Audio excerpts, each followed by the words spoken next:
What you are about to hear is highly classified.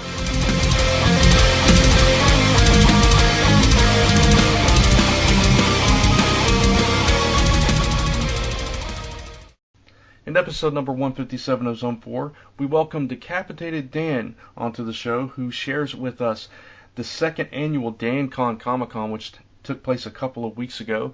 He talks about the event, how well it went, and what to expect in the future from DanCon, and so much more. You can check out DanCon at danconcomiccon.com.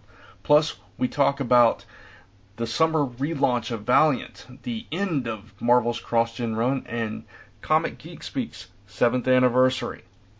Of course, we give more shout-outs to our faithful Zone 4 Legionnaires. Like us at facebook.com/Zone4Podcast to get a shout-out on the show. This episode is sponsored by Argo Comics. You can learn more about Argo Comics at argocomics.com. And now, enjoy a clip from the show. Yeah, because I don't remember it being... I remember it being comfortably... It was comfortable. So you had a lot of people, so it wasn't like too sparse, but it wasn't like you weren't fighting just to get through a hallway or anything. Right. So yeah, same thing as last year. It was one of those things where, as promoter, you don't get to go around and enjoy it. Like I did probably about 5 rounds around the entire, all 3 rooms, just walking by, going, good, thumbs up, yeah, and getting thumbs up back. And then at the end of the day, when you see everybody leaving happy and they personally go out of their way to say thank you to me for doing it, that's kind of how I know it was good. Other than that, it was just crazy chaos. Did you get a head count, Dan? No. We were trying to judge by the DanCon bags that we gave out, but not everybody was taking the bags, so we were just like, okay, well, that idea's out. And then I was like, well, I'll just go by the take at the door. But then I was like, wait, we mixed the raffle money in with it. So just lie. Just say you had a gajillion people. Exactly. My honest guess is going to be about 600. Wow. That's very cool. That's my honest guess. Last year we thought it was about 275, 300, and what I wanted to do this year was double. So I'm honestly going to make my guess at about 6. Well, you posted a slew of photos at the comic related site, and I looked through those the other day, and there are a lot of those pictures that shows that kind of a crowd, and I can easily support that kind of a claim that's how many people you got, because it seemed like the shots you were taking looking down that corridor, there were crowds of people at every single table there. Yeah, it was in the middle of the afternoon. It was one of those things where it was just you didn't go anywhere. It was like I only had technically one volunteer, and everybody else helping was family, and he had to run out and go pick up his kids to bring them to the show. So I was stuck at the main table for about 2 hours, and it was just a steady stream. It was nonstop. But you wouldn't believe how many people came in and were like, I gotta pay for this?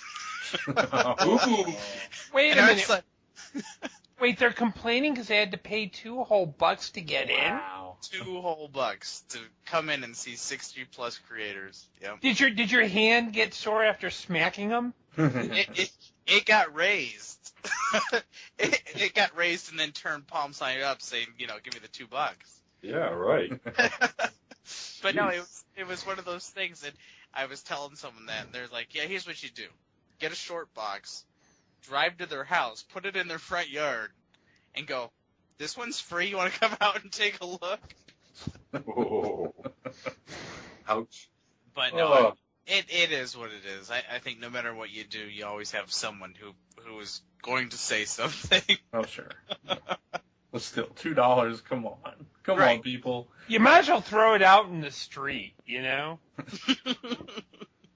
Oh, I can come in here for $2? What happened?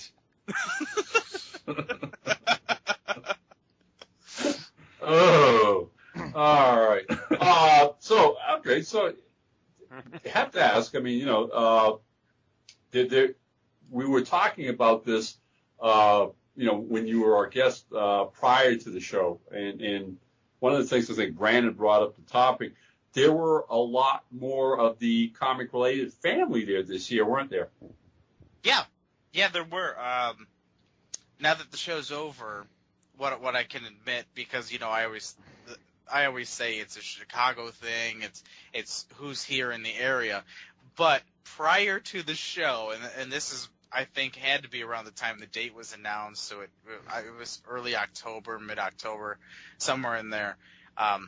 At that time, I was at the Kokomo show, and I was at the Detroit Fan Fair, and I ran into a lot of people, CR people, and they were like, I want to do the show. And I was like, but it's Chicago only. And they're like, oh, I want to do the show. So, because we're all such a loving family, of course I gave them a spot. It was a shame that a few people actually had to decline. At one point, Eric Adams was on the list.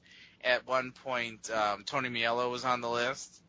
I'm trying to think CR-wise, who else. But those were the main two who had to decline. But no, I mean, I got to meet Bill Gladman. Oh, I'm sorry, Gil Bladman. I got to meet a good friend of mine, Dustin Carson. He was there. I got to meet Mr. Stroll for a brief second.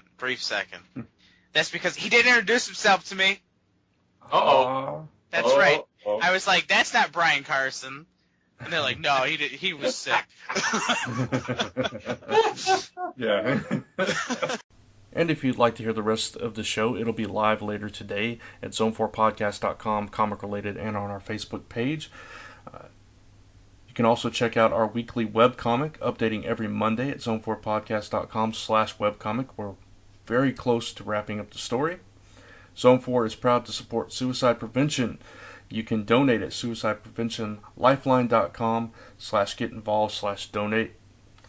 And, of course, check out our website, zone4podcast.com. You can find all our links to YouTube, Tumblr, Twitter, and all that there. And, of course, our entire archive of shows for your listening pleasure. And, as always, thanks for listening.